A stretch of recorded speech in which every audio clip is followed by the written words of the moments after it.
नमस्ते, कैसे हैं आप सब। अगले दिन हम लोग नंबर सिस्टम पढ़ रहे थे। अगले दिन हम लोगों ने नंबरों का क्लासिफिकेशन किया था और डिविजिबिलिटी रूल कुछ देखे थे कि कौन नंबर किससे घटता है। आज हम लोग इसे थोड़ा आगे बढ़ाएंगे और यूनिट डिजिट और रिकरिंग डेसिमल कैसे निकालते हैं, फेस वैल्यू क्या होता है, नॉमिनल वैल्यू क्या होता है, प्लेस वैल्यू क्या होता है, इसके बारे में थोड़ा समझेंगे।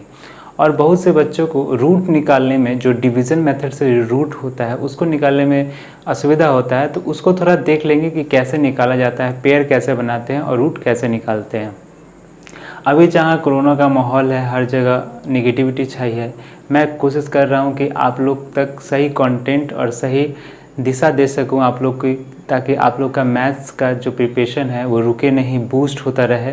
आप लोग को क्या करना है, प्रैक्टिस करते रहना है। बहुत से स्टूडेंट मेरे जब मैं ऑफलाइन भी पढ़ाता हूँ तो मेरे से पूछते हैं कि सर ऐसा कोई ट्रिक बता दीजिए जिससे कैलकुलेशन बहुत इजी हो जाए, कैलकुलेशन बहुत आसान हो जाए, चुटकियों में हो जाए, 2 सेकंड में हो जाए। ऐसा कुछ नहीं है। कोई भी चीज़ आपको 2 सेकंड में करके नहीं देगी, आपको प्रैक्टिस करते रहना पड़ेगा ताकि आप अपनी कैलकुलेशन स्पीड को बना सके, इस तेज कर सके। उसके लिए आपको क्या करना पड़ेगा, आपको हर दिन आधा घंटा प्रैक्टिस करना पड़ेगा। क्या प्रैक्टिस कीजिएगा, तो अपने आप को खुद 2 डिजिट का, 3 डिजिट का, 4 डिजिट का इंटू दीजिए, मल्टीप्लिकेशन दीजिए और डिवाइड दीजिए और उसे रोज़ प्रैक्टिस कीजिए। ठीक, या तो आप 1 से पहले 1 से 30 तक या 25 तक का पहाड़ा याद कीजिए, वो आपके कैलकुलेशन में बहुत मदद करेगा, आपका स्पीड बढ़ाएगा। 1 से लेकर 30 तक का स्क्वायर याद कीजिए, 1 से 20 तक का आपको क्यूब याद होने चाहिए। और कुछ ट्रिक हैं जो आप अपना सकते हैं। देखिए, ट्रिक अगर मैं आपको बता भी दूं तो आप उसे एग्ज़ाम में एप्लीकेशन उसका नहीं कर पाइएगा, क्योंकि आप जो बचपन से ही सीखे हैं वही आपको ज़्यादा माइंड में रहेगा और वो जल्दी आपको काम आएगा। खैर, आते हैं अपने टॉपिक पे। तो हम लोग कल को पढ़ चुके थे नंबर सिस्टम का, लास्ट हमने डिविजिबिलिटी रूल देखा था। आज को हम लोग थोड़ा फेस वैल्यू क्या होता है और प्लेस वैल्यू क्या होता है उसके तरफ देखेंगे। सब छोटे छोटे टॉपिक हैं। इसे कवर करने के बाद हम लोग सीधे क्वेश्चंस पे जाएंगे। क्वेश्चंस के अकॉर्डिंग हम लोग उसके बाद सीखेंगे। ठीक है, तो पहले देखिए,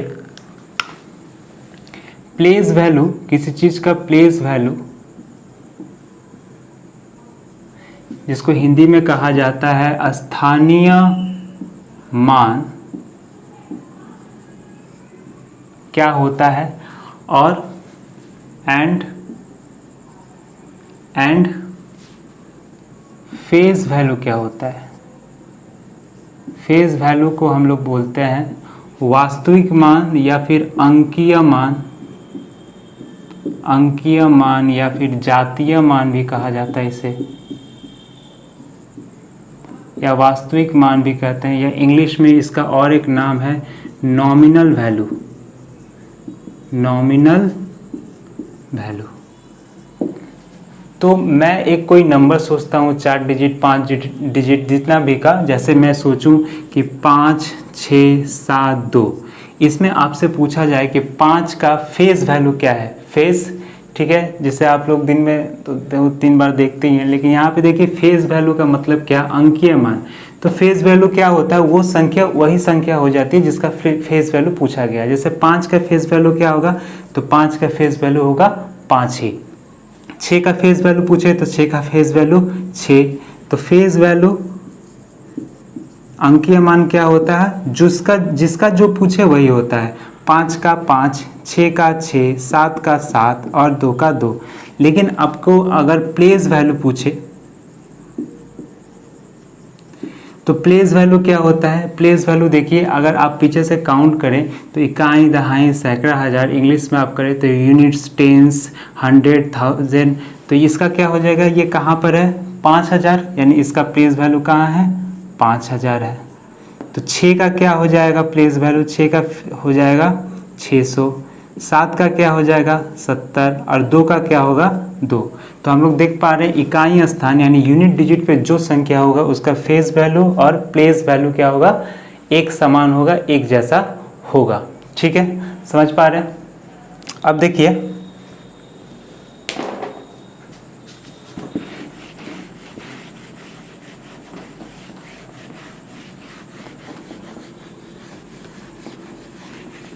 अब जैसे मैंने कहा आपको कि 5682। ठीक है, 5 6, ये मैंने एक रैंडम नंबर लिया। अब आपसे मैंने कहा कि 8 का फेज वैल्यू क्या होगा, तो आप बोलेंगे 8 का फेज वैल्यू क्या है, 8 का फेज वैल्यू क्या है 8।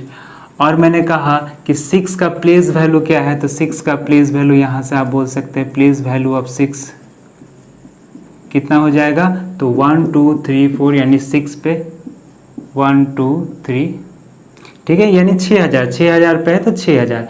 अब पूछ लेता है कि find the difference between phase value of 8 and place value of 6, तो यहाँ से डिफरेंस निकाल देंगे। तो 6000 में से 8 यहाँ पे हम लोग माइनस कर देंगे, तो हमारा आ जाएगा 5992। ठीक है, ऐसे ही अगर आपको मान लीजिए कि यहाँ पर आपको दिया रहता कि 97327332, तो कह देता आपको कि 7 का जो भी प्लेस वैल्यू है उसका डिफरेंसेस क्या होगा। तो 7 का 2 प्लेस वैल्यू है, एक यहाँ यानी 7 1 2 3 4 5, 1 2 3 4 5 और एक यहाँ यानी 700, इसका डिफरेंस आपसे पूछ लिया तो माइनस कर देंगे बस। ठीक है, तो इस तरह से छोटे छोटे सवाल भी परीक्षाओं में बनते हैं। चलिए, अगले दिन हम लोग ने हमने नॉन टर्मिनेटिंग हमने नंबर देखे थे। ठीक है, नॉन टर्मिनेटिंग देखे थे और टर्मिनेटिंग देखे थे। तो मैंने बताया था आपको इरेशनल और रेशनल नंबर कौन से होते हैं। तो रेशनल नंबर कौन होते हैं और इरेशनल, मैंने और एक बार मैं आपको बता देता हूँ। रेशनल और इरेशनल, रेशनल को हम लोग P/Q के फॉर्म में लिख सकते हैं जहाँ Q 0 नहीं होना चाहिए, और इरेशनल को नहीं लिख सकते क्योंकि इसका वैल्यू हमें पता नहीं होता, इसका वैल्यू फिक्स नहीं होता, फाइनाइट नहीं होता, और रिक्यूरिंग नॉन रिक्यूरिंग होता है, यानी एक जैसे नहीं आते हैं, ये ग्रुप नहीं बनते हैं, अलग अलग चीज़ें होती रहती हैं। जैसे अगर √2 का वैल्यू ले लें हम तो क्या आएगा 1.414, ऐसे करके ये चलता रहेगा और एक नंबर नहीं आएगा, ये हमेशा अलग अलग ही नंबर आएंगे। तो इसको फ्रैक्शन में तो हम लोग नहीं लिख नहीं सकते। वैसे ही पाई का हम लोग तो बोलते हैं कि 22/7। वैसे पाई है क्या समझिए। पाई मान लीजिए कि आप एक सर्कल लिए, सर्कल के इस परिधि को यानी इस सरकमफ्रेंस को आप मापिए और इसका फिर डायमीटर मापिए और उसका अगर आप उसका यानी सरकमफ्रेंस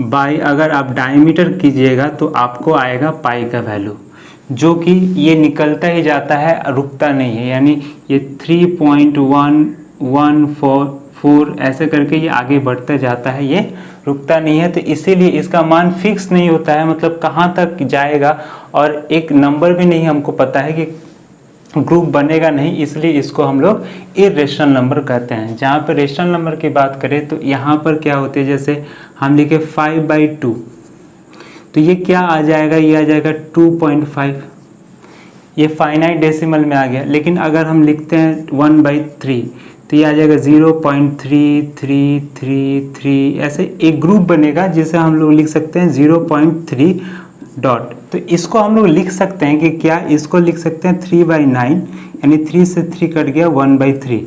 इसको इस रूप में हम लोग लिख पा रहे हैं, लेकिन इसको नहीं लिख सकते। ये हम लोग कैलकुलेशन को इजी करने के लिए 22/7 लिखते हैं, लेकिन ये इसका रियल वैल्यू नहीं है, ये इसका एक एस्टिमेट वैल्यू, अप्रॉक्सीमेटली वैल्यू है, जिससे लेकर हम अपना काम कर लेते हैं। ठीक है, तो हम आज इसका रिक्यूरिंग डेसिमल का हम लोग वैल्यू निकालना सीखेंगे कि कैसे इसका वैल्यू निकलता है। देखिए,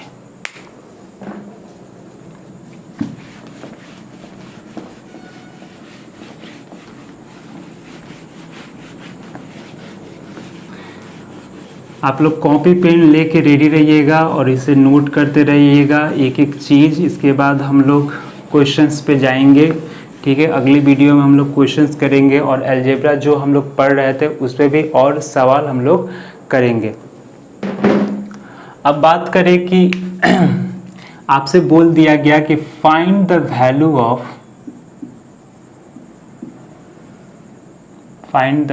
ऑफ आपसे बोला गया कि 0.3 के ऊपर बार, बार का मतलब है या फिर एक बिंदी भी हम लोग दे सकते हैं, इसका मतलब होता है, इसको ऐसा भी लिखा जाता है 0.3 ऊपर में डॉट, आप लोग देख पा रहे होंगे डॉट, इसका मतलब है कि ये 0.33333333 इन्फिनाइट तक ये आता रहेगा, चलता रहेगा।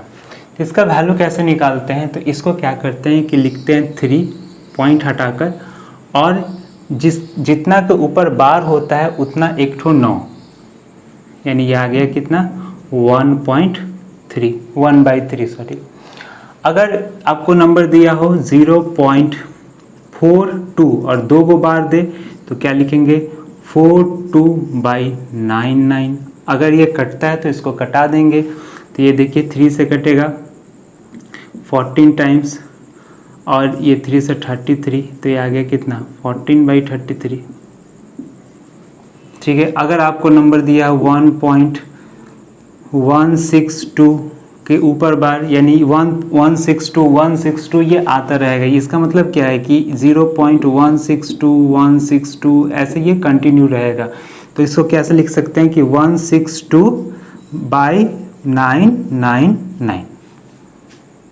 ठीक है, इस पे और कैसे सवाल बनते हैं मान लीजिए आपको दिया हुआ है कि 0.67 और सिर्फ 7 के ऊपर बार है, तो इसे कैसे करेंगे, तो इसका करने का नियम है कि 67 लिखिए, जिस पे बार नहीं है उसको माइनस कीजिए, और बाई 1 पे बार है तो 1 के लिए 9, और जिस पे नहीं है उसके लिए एक तो 0 लगा दीजिए। ठीक है, तो ये कितना हो जाएगा 61/90। ठीक है, इसी तरह और एक एग्जाम्पल ले हम लोग समझने के लिए इसे।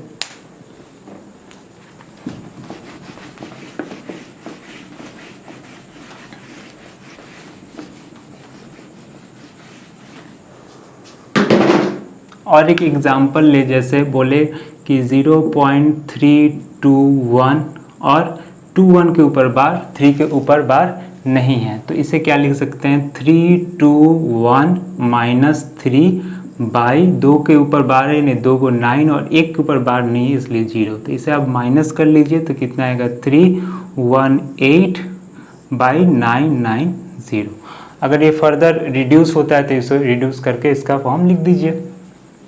आपको दे सकता है कि 1.32 और क्या करेगा 32 के ऊपर बार, तो इसे कैसे लिखेंगे, इसे हम लिख सकते हैं कि 1.032 लिख सकते हैं। अब इसका आप लोग कर लीजिए, क्या होगा कि 1.32/99। अब इसे सॉल्व कीजिएगा 132/99, ये आपका मिक्स फ्रैक्शन में आ गया, यानी मिश्र भिन्न में आ गया। और इसके कुछ टाइप होते हैं वो भी मैं दिखाता हूँ आपको, और कुछ नंबर लेंगे, ये सब नंबर आप लोग लिखते चलिएगा, ठीक है, तभी आप लोग अच्छे से इसको समझ पाइएगा। ठीक है, अगला देखिए, अगला है, मान लीजिए कि आपको दिया 2.3216 और 16 के ऊपर बार है सिर्फ, तो क्या लिखेंगे 2 + 3216, जिस पे बार नहीं है उसको माइनस कर दीजिए, और 2 पे बार है यानी 99, और 2 पे नहीं है यानी 0, बस इसको सॉल्व कर दीजिए। 16 में से यहाँ से 32 माइनस करके यहाँ पे लिख दीजिए, तो ये कितना आ जाएगा 6 to 4, और ये हो गया कितना 8, और ये हो गया 9, और ये हो गया 2/9900। ठीक है, इसे फर्दर कैलकुलेशन करके आप इसे कर सकते हैं। ठीक है, ये आ जाएगा 22984/9900।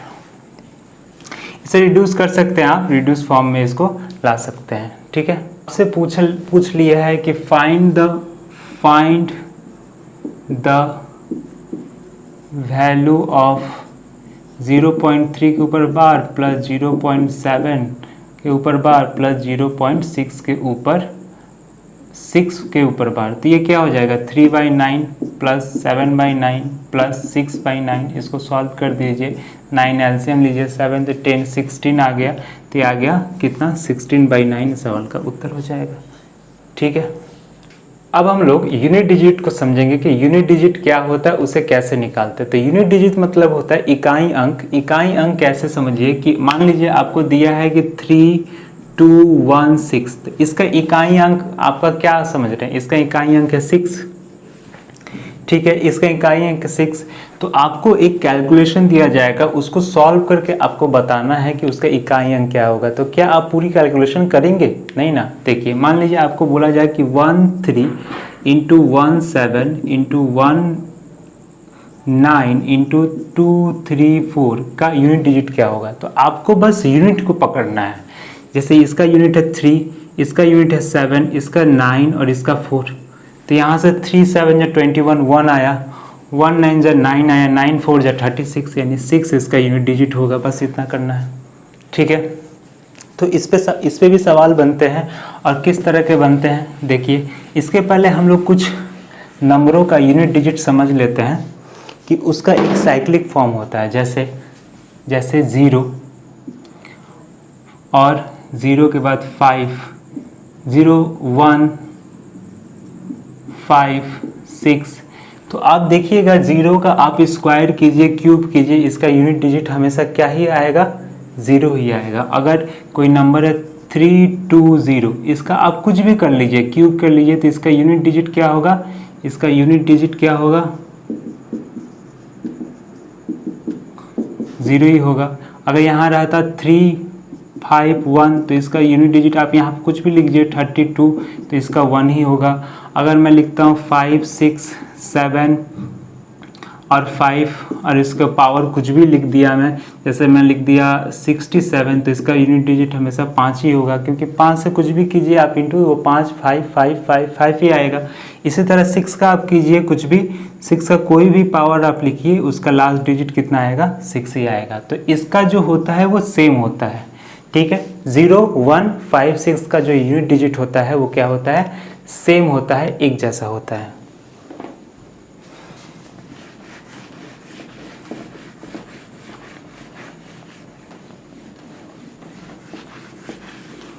तो किसका चेंज होता है और कैसे चेंज होता है, क्या साइक्लिक फॉर्म है उसका, ये देखते हैं। साइक्लिक फॉर्म क्या है, जैसे 4 का और 9 का। तो 4 का आप देखिएगा, तो 4 का साइक्लिक फॉर्म क्या है, जैसे 4 का पावर अगर हम 1 करें तो क्या आता है 4, 4 का पावर अगर 2 करें तो क्या आता है 16, यूनिट डिजिट आपको क्या मिला, 6 मिला। 4 का पावर 3 करें तो फिर आपको यूनिट डिजिट 4 मिलेगा, 4 का पावर आप फिर 4 कीजिएगा तो यूनिट डिजिट आपको फिर 6 मिल जाएगा, ठीक है। तो ऑड पावर पे क्या मिल रहा है हमको, यूनिट डिजिट 4, और इवन पे क्या मिल रहा है 6, इसे याद रखिए। उसी तरह 9 पे अगर 9 का हम 1 करें तो क्या मिलेगा 9, और 9 का स्क्वायर करें तो कितना आता है 81, यानी यूनिट डिजिट मेरा हुआ 1। 81 का यूनिट डिजिट पकड़ लीजिए 1। 9 का अगर हम क्यूब करें तो फिर से आ जाएगा कितना 9, और 9 का 4 करें तो ये 1। तो ये साइक्लिक चलता रहता है 9 1 9 1, यानी ऑड पे 9 और इवन पर 1, इसमें ऑड पे 4 और इवन पर 6। तो ये 4 और 9 की जो साइक्लिक होती है वो 2 पर वेरी करती है। बाकी नंबरों का भी हम देखेंगे, तो बाकी नंबरों का क्या होता है कि 4 4 पर वेरी करता है। तो किसका किसका करता है, तो वो है आपका 2 का, 3 का, 7 का, ठीक है। तो 2 का क्या होगा, 2 का जैसे 1 किए तो कितना आया 2, 2 का अगर 2 किए तो कितना आएगा 4, 2 का अगर 3 करें तो आएगा 8, 2 का अगर 4 करेंगे तो फिर से आपका आ जाएगा कितना 6, 2 का अगर 5 करेंगे तो आएगा कितना 2, 2 का 6 करेंगे तो फिर से आएगा 4। तो इस तरह ये चलेगा, 2 का पावर 1 2, 2 का पावर 2 4, 2 का पावर 3 8, 2 का पावर 4 16, यानी उसका यूनिट डिजिट कितना हुआ 6, यूनिट डिजिट 6 हुआ। 2 का पावर 5 32, यूनिट डिजिट कितना हुआ 2, 2 का पावर 6 64, यूनिट डिजिट कितना हुआ 6। तो यहाँ पे आप देख रहे हैं 2486 का यहाँ पर बनता चला जाएगा, 2486 का यहाँ पे बनता जाएगा हर 4 पे। उसी तरह 3 का भी बनता है, 3 का 1 3 करेंगे, 3 का 2 कितना आ जाएगा 9 आएगा, 3 का 3 करेंगे तो 7 आएगा, 3 का 4 करेंगे तो 1 आएगा। तो 3971 इसका बन रहा है, क्योंकि 3 का 5 आप करने जाइएगा तो फिर से 3 का 6 कीजिएगा तो 9, तो इस तरह 3971 बनेगा। और 7 का कीजिएगा तो 7 का 1 आपका 7, 7 का 2 कीजिएगा तो आपका 4, 7 का 2 सॉरी 9 आएगा ये 49, 9, 7 का 3 कीजिएगा तो 3 और 7 का 4 कीजिएगा तो 1, 7 का 5 कीजिएगा तो फिर से 7। तो ये 7931 7931 आता रहता है। तो ये इतना हमको याद नहीं करना है, इसको पेपर में किस तरह सवाल आते हैं और किस तरह करते हैं, 4 से ही क्यों इसका आ रहा है ये हम लोग समझ गए कि 4 करके इसका क्या आ रहा है, एक साइक्लिक फॉर्म तैयार हो रहा है कि एक के बाद 4 से ये स्टार्ट हो रहा है। ठीक है, अब देखिए आपको क्वेश्चंस कैसे बनेंगे सवाल में और किस तरह से क्वेश्चन पूछे जाएंगे।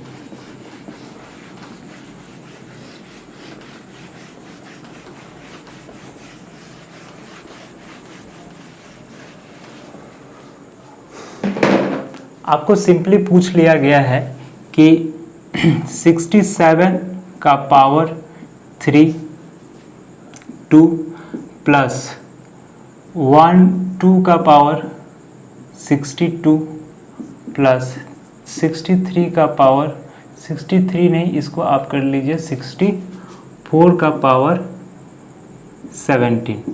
तो इसका यूनिट डिजिट आपसे पूछ लिया गया है। आप क्या काम कीजिए कि यहाँ पे यूनिट डिजिट पूछ लिया है, यानी इसका कोई काम नहीं है, 6 का कोई काम नहीं है, इसको हम लोग हटा देंगे, इसको हटा देंगे। तो हमें 7 2 और 4 से ही हमको काम चल जाएगा हमारा। तो 7 का पावर 32, 32 को आप काम कीजिए, 32 को आप 4 से डिवाइड कर लीजिए तो क्या आएगा रिमाइंडर, रिमाइंडर आपका आएगा 0, यानी 7 का पावर 4, 7 का पावर 4। तो 7 का पावर अगर आप 4 कीजिएगा तो कितना आ जाएगा आपको, 7 का पावर 4 कीजिएगा तो यूनिट डिजिट आपका आएगा 1।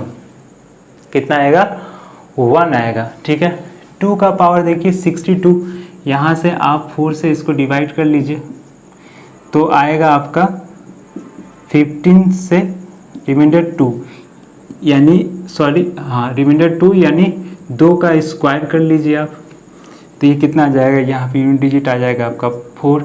और 4 का देखिए ये ऑड है, मैंने बताया था जब ऑड रहेगा तो क्या होगा 4 होगा और जब इवन रहेगा तो क्या होगा 6 हो जाएगा। तो बस यहाँ पे 4 लिख दीजिए, तो यह हो गया 144, यानी यूनिट डिजिट इसका कितना आ जाएगा 9, इस सवाल का उत्तर हो जाएगा। ठीक है, समझ में आ रहा है।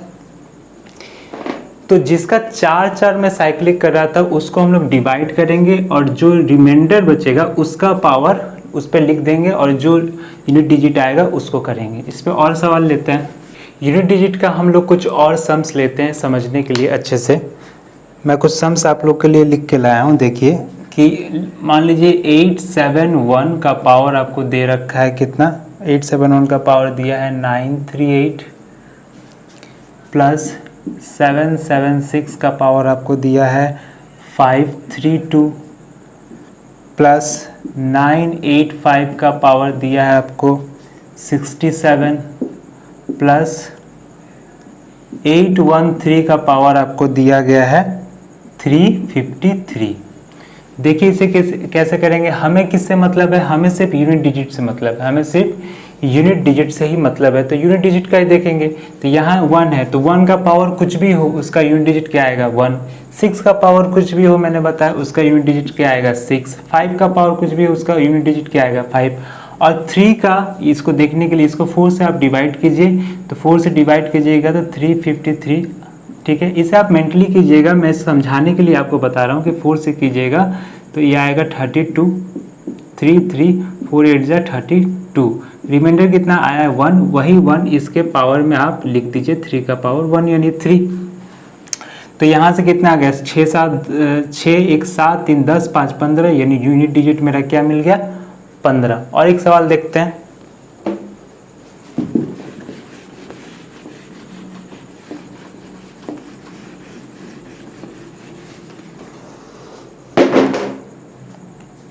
और एक सवाल है जैसे 3 का पावर 81 प्लस 9 का पावर 72 इंटू, अच्छा ये इंटू में है, ये इंटू 7 का पावर 81 इंटू 9 का पावर 99, 9 का पावर 99। तो इसको कैसे करेंगे देखिए, तो 3 का पावर 81, तो 81 को अगर आप डिवाइड कीजिए 4 से तो कितना चला जाएगा 80 चला जाएगा, यानी 1 बचा तो 3 का पावर 1 इंटू 72 क्या होता है 4 से डिवाइड हो जाता है, तो 4 से अच्छा ये देखिए इवन नंबर है। 9 का साइक्लिक क्या बताया था, ऑड होगा तो 1 और इवन होगा तो ऑड होगा तो 9 और इवन होगा तो 1, तो यहाँ पे इवन है तो ये 1 हो जाएगा।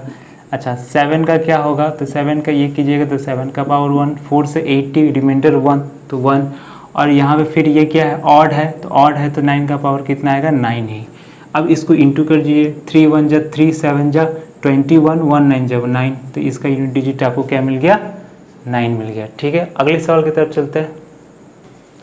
अगला जो टॉपिक है वो बहुत से स्टूडेंट्स को उसमें प्रॉब्लम होता है, तो वो है स्क्वायर रूट निकालना। स्क्वायर रूट हम लोग प्राइम मेथड से भी निकालते हैं, प्राइम फैक्टर मेथड से प्राइम फैक्टर उसका निकाल के उसके बाद उसका पेयर बना के उसका रूट निकालना, और दूसरा है डिवीज़न मेथड से। डिवीज़न मेथड में थोड़ा बता देता हूँ, आप लोग इसे देख लीजिए। मान लीजिए आपके पास है एक नंबर 144, तो इसका तो आप पता ही है ये किसका स्क्वायर है 12 का।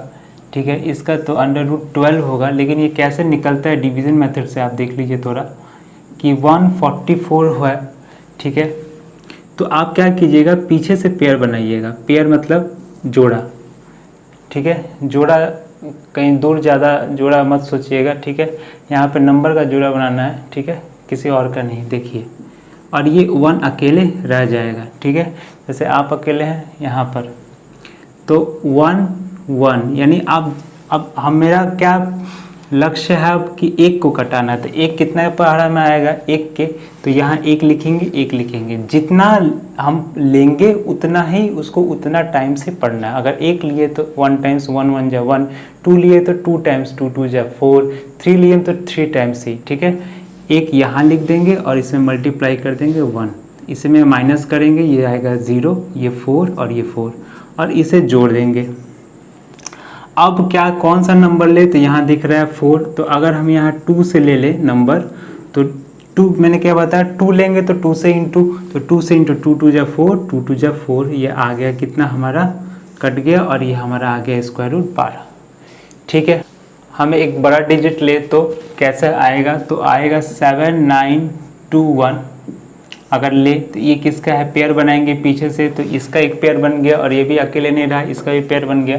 तो अगर हम ले 8 से, तो 8 8 जा 64, और 9 का ले तो 9 9 जा 81, तो 81 तो इससे ज़्यादा हो जाएगा, तो हम किसका लेंगे 8 का, तो 8 यहाँ 8 यहाँ 8 यहाँ, क्या करेंगे 8 8 जा 64, ये माइनस हो गए 5, ये माइनस हो गए 1, ये 2 1, और यहाँ पे ये क्या करेंगे ऐड, इनटू करके यहाँ लिखेंगे, ऐड करके यहाँ लिखेंगे।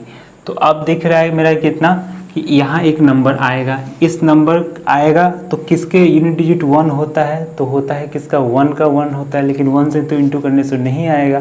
और किस में यूनिट डिजिट होता है, तो 9 से, तो 9 9 जा अगर करें तो 81, और ये 9 6 जा 54, और 8 आएगा आपका 62, और 9 1 जा 9, और 6 15, ये आपका कट गया, और आंसर आ गया आपका 89। तो ये एक डिवीज़न मेथड था।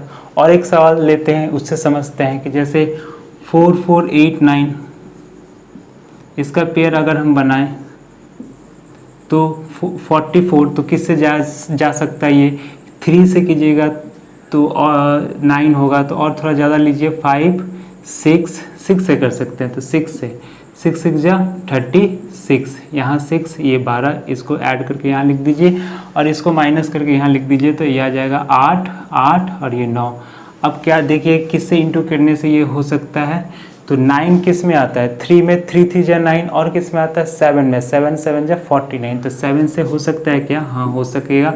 7 से कीजिएगा तो 7 7 जा 49, 9 7 14, और 4 18, और ये 7 और 8, ये कट गया, और ये 67 इस सवाल का उत्तर। एक बड़ा नंबर लेके हम लोग देख लेते हैं, इसे पूरा तरह से क्लियर कर लेते हैं। ठीक है, एक बड़ा नंबर अगर ले तो 88804, ये किसी का स्क्वायर रूट है क्या, देख लेते हैं। तो क्या करेंगे, पेयर बनाएंगे पीछे से 1 2 3, 8 अकेला पेयर बना, किससे जाएगा 3 से जा नहीं सकता, 3 3 जा 9, ज़्यादा हो जाएगा, तो हम लोग क्या करेंगे 2 से, तो 2 2 जा 4, ये माइनस करेंगे, ये कितना आया 4, ये 8 8 यहाँ उतर गया, 2 से ये 4, अब जाएगा देखिए 9 से, तो 9 9 जा 81, 8 9 4 जा 36, और 8 कितना आ जाएगा मेरा 44।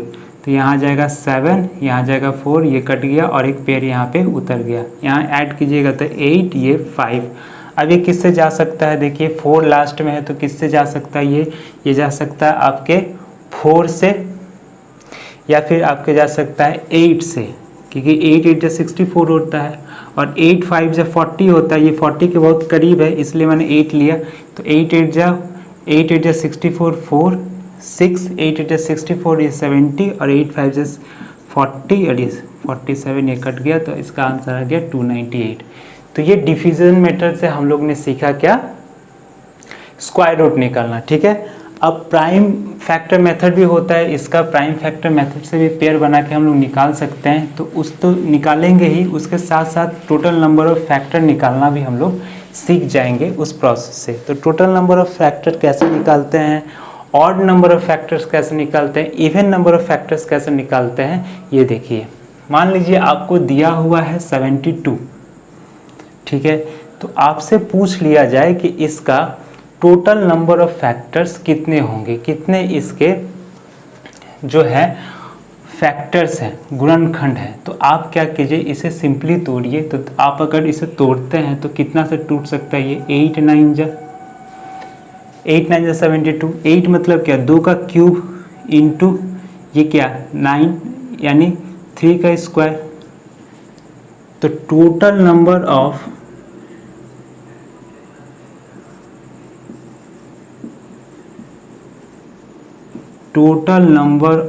फैक्टर्स होता है, ये क्या है 3। आप क्या कीजिए, एक प्लस कर दीजिए, यानी 3 + 1 इंटू ये क्या है 2, तो एक प्लस कर दीजिए 2 + 1, ये आ जाएगा 4 और ये आ जाएगा 3, यानी टोटल नंबर ऑफ फैक्टर्स इसके कितने हो सकते हैं 12।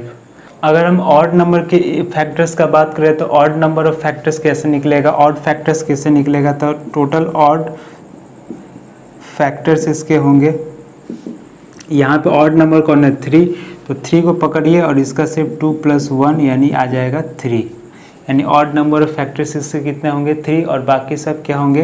तो 12 इसके टोटल नंबर ऑफ फैक्टर्स है और 3 ऑड है। आप इसमें से माइनस करके भी लिख सकते हैं, कितना आएगा 12 से 3 गया 9, या फिर आप इसको लिख सकते हैं कि इवन नंबर ऑफ फैक्टर्स क्या होगा, इवन फैक्टर्स कितने होंगे उसके, तो ये क्या है 2। देखिए 2 का आप किसी भी ऑड नंबर में इंटू कीजिएगा तो इवन ही हो जाएगा, इसलिए इसका प्लस नहीं लेंगे, इसका लिखेंगे 3 और इसके ऑड वाले को हम लोग एक प्लस करके लिख लेंगे, यानी आ जाएगा 3 × 3 यानी 9। ठीक है, तो ये रहा टोटल नंबर ऑफ फैक्टर्स निकालना, ये ऑड नंबर ऑफ फैक्टर्स निकालना और ये इवन नंबर ऑफ फैक्टर्स निकालना। आपसे कभी कभी सिंपली पूछ लेता है कि प्राइम फैक्टर निकालने के लिए टोटल प्राइम फैक्टर कितने होते हैं। तो एक सवाल जैसे मैंने यहाँ पर लिया कि 2 का पावर 11 इंटू 3 का पावर 12 इंटू 5 का पावर 7, तो यहाँ पे टोटल प्राइम फैक्टर कितने हैं। तो देखिए यहाँ पे जितने भी आप नंबर देख रहे हैं 2 3 5, ये क्या है, एक प्राइम नंबर ही है तीनों। तो कितने हो जाएंगे, यहाँ पर 11 है, यहाँ पर 12 है और यहाँ पर 7 है। इसको जोड़ दीजिए 11 × 23 यानी 30 आपका पूरा प्राइम नंबर है। टोटल प्राइम नंबर कितने हैं 30 है। वैसे ही अगर हम दूसरा कोई सम ले, जैसे 5 का पावर 12 इंटू 4 का पावर 5 इंटू 7 इंटू 2 का पावर क्यूब, तो यहाँ पे देख रहे हैं हमारा सारा प्राइम नंबर नहीं है। कौन नहीं है, ये। तो इसे प्राइम नंबर में चेंज कर लेंगे, तो इसे क्या लिख सकते हैं 2 का पावर स्क्वायर। 2 का पावर स्क्वायर जैसे करेंगे ये 5 किस में बदल जाएगा 10 में। तो ये कितना हो गया, ये 5 12 इंटू 2, यहाँ 10 है और यहाँ 3 है, तो इंटू में पावर क्या हो जाता है, ऐड हो जाता है। तो ये हो गया 13 इंटू 7, 7 का पावर कुछ नहीं यानी 1, तो यहाँ पे कितने हो गए 12, ये 13 और ये 1, यानी 12 13 25 1 26। दूसरा एक ले अगर हम, तो क्या होगा देखिए, दूसरा एक जैसे मैंने लिया एक कि 12 का पावर है 12 इंटू 13 का पावर है 13 इंटू 14 का पावर है 14। इसके कितने प्राइम नंबर है, तो देखिए इसको हम लोग तोड़ सकते हैं किसमें, 2 इंटू 2 इंटू 3 का पावर 12। 13 खुद एक प्राइम नंबर है तो 13 का पावर 13, और 14 का प्राइम नंबर 2 इंटू 7 में तोड़ सकते हैं तो इसका 14। तो यहाँ से आ गया 2 का पावर कितना, 2, और ये 12 खुद है यानी 2 का पावर कितना 24 इंटू 3 का पावर 12, यहाँ से 13 का पावर यहाँ 13, और यहाँ 2 का पावर 14, और 7 का पावर कितना आ गया 14। इसे मैं मिटा देता हूँ इधर।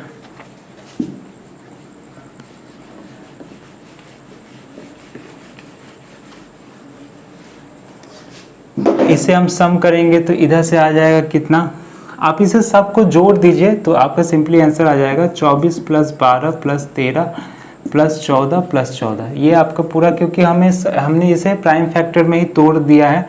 अब इसे आप लोग जोड़ लीजिए, जोड़ के आपका जो आंसर आएगा वही आंसर हो जाएगा। ठीक है, हम लोगों ने नंबरों का टोटल नंबर ऑफ फैक्टर्स निकालना सीखा, total number of even factors निकालना सीखा, ऑड नंबर ऑफ फैक्टर्स निकालना सीखा। लेकिन अगर सम ऑफ द फैक्टर्स और मल्टीपल ऑफ फैक्टर्स पूछ ले तो कैसे करेंगे, तो देखिए सम ऑफ द फैक्टर्स आपसे पूछ लिया गया है, सम ऑफ द फैक्टर्स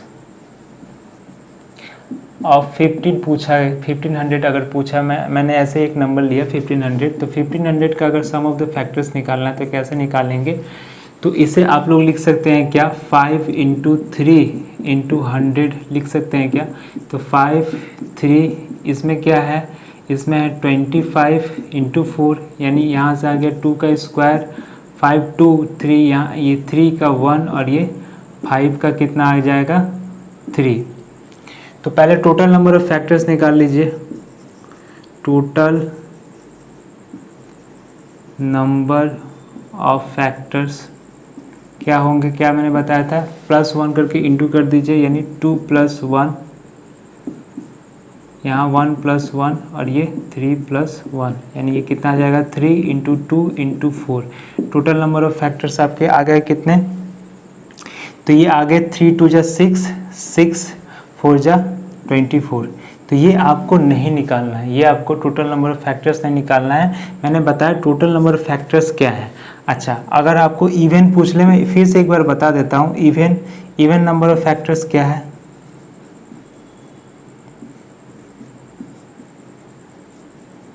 तो इवन वाला देखिए, इवन यहाँ से सिर्फ ये है, तो इसका पावर को हम लोग प्लस नहीं करेंगे, 2 तो 2, इसमें क्या करेंगे, इसमें प्लस और इसमें प्लस, यानी कितना आ जाएगा 2 इंटू 2 इंटू 4। आप देख नहीं पा रहे होंगे, इसे मैं ऊपर लिखता हूँ, तो ये आ जाएगा कितना, 2 2 4 4 16। अगर ऑड नंबर ऑफ पावर इसका निकाले, ऑड पावर्स, तो ऑड कितना होगा, ये और ये, यानी ये आ जाएगा 2 इंटू 4 यानी 8। आप ऐसे भी कर सकते हैं कि 24 में से 8 निकाल दीजिए, यानी टोटल फैक्टर्स में से ऑड वाले निकाल दीजिए, तो 24 में से 8 गया 16, आपका आंसर आ जाएगा। लेकिन आपसे पूछा क्या गया है, सम ऑफ द फैक्टर्स। तो सम ऑफ द फैक्टर्स कैसे निकालेंगे, देखिए सम ऑफ द फैक्टर्स निकालने के लिए आपको करना क्या है, सम ऑफ द फैक्टर्स आपको करना क्या है, यहाँ पर है 2 मतलब क्या है कि 2 का पावर आप 0 से स्टार्ट कीजिए, 2 का पावर 0, 2 का पावर 1, 2 का पावर 2 तक ही जाएगा, इनटू 3 का पावर है, 3 का पावर है तो 3 का पावर क्या होगा 0, 3 का पावर 1, बस ख़त्म। यहाँ पे क्या है, 5 का पावर, तो 5 का पावर 0, 5 का पावर 1, 5 का पावर 2 और 5 का पावर 3 तक जाएगा। इसका सम कीजिएगा, तो इसका सम कैसे करेंगे हम लोग कि 2 का पावर 2 - 1/2 - 1 एक सीरीज़ में है, इसका सम का ये फॉर्मूला होता है। इसका क्या होगा 3 - 1/3 - 1, 3 का पावर एक। आप इसे क्या कीजिए कि यहाँ 2 है तो देखिए 1 2 3, यानी यहाँ 3 बना लीजिए, और यहाँ 1 2 यानी यहाँ पे 2 बना लीजिए, इंटू यहाँ पे 1 2 3 4, तो 5 का पावर 4 - 1/5 - 1। ये नीचे हमेशा -1 ही होगा। यहाँ से आप सॉल्व कीजिएगा तो ये कितना आएगा, ये आपका आ गया 7, ये आ जाएगा आपका कितना, इसको 4 आ जाएगा, और इसको सॉल्व कीजिएगा तो 5 का पावर 4 यानी आ जाएगा आपका 625, 624/4 आपका आ जाएगा 156। इसे आप इंटू कीजिएगा तो 7 4 जा 28, 8 6 जा 7 4 जा 28 और 8 6 जा 48। इसे आप इंटू कर दीजिए तो ये आ जाएगा 4368, यानी सम ऑफ द इसके फैक्टर्स कितने हो गए, 4368 आ गए। ठीक है, तो ये सम ऑफ द फैक्टर्स, ऐसे आप लोग इसको लिख लीजिएगा। ये 2 है तो 0 से लेके 3, मतलब आपको इतना करना नहीं है, आप बस इस फॉर्मूले को याद रखिए, इससे आपका काम आसानी से हो जाएगा। ठीक है, अगर आपसे पूछ ले कि मल्टीपल्स ऑफ फैक्टर्स निकालो, तो सम ऑफ द फैक्टर्स तो हमने सीखा, मल्टीपल्स ऑफ फैक्टर्स निकालना हो तो मल्टीपल्स ऑफ फैक्टर्स, मान लीजिए मैंने कहा मल्टीपल्स फैक्टर ऑफ 100 का निकालो, तो 100 को हम लोग क्या लिख सकते हैं, 100 को हम लिख सकते हैं 10 का स्क्वायर, 10 का स्क्वायर यानी 2 का स्क्वायर इंटू 5 का स्क्वायर, यही तो होगा। तो इसमें क्या करते हैं हम लोग, टोटल नंबर ऑफ फैक्टर निकालते हैं।